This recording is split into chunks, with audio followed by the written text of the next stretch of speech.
we know that Kerala is one of the states of India with a significant forest cover. In fact, nearly 64.26% of the state is either under the forest or tree cover. We also know that it hosts numerous ecological hotspots of India, like the Western Ghats, Silent Valley National Park.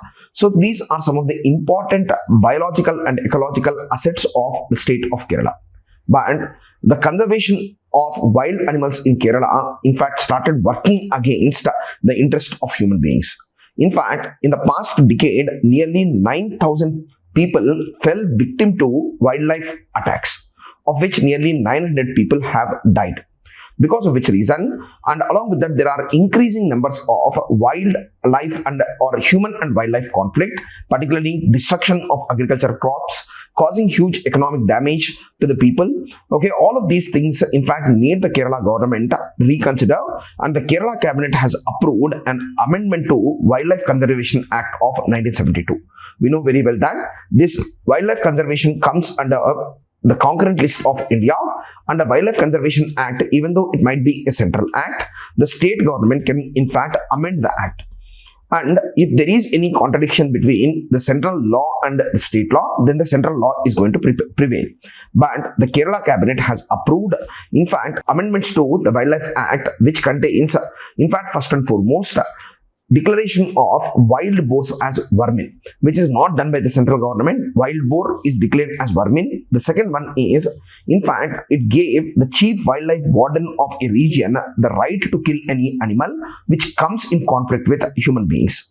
Then along with that, the third thing that has been done is bonnet macaque, a very unique species of Kerala. Its, in fact, status in Wildlife Protection Act is reduced from Schedule 1 to Schedule 2, which helps the government in better managing the population and killing the excess macaques. Then, along with that, they also very clearly stated that the state government can take policies in order to control the population of animals and also resort to relocation of the animals, which is not provided by the Central Act. So, these are the amendments which have been proposed, but we have to wait and see whether these amendments would be passed in the state legislature. And after amending, will they get the governor approval or will he reserve it for the central government?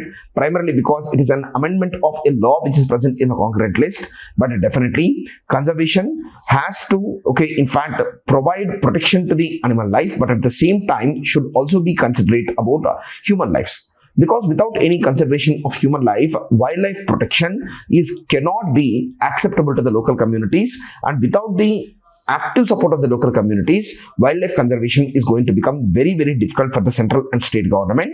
So that is the reason why we need to see how these provisions are going to take shape. Thank you.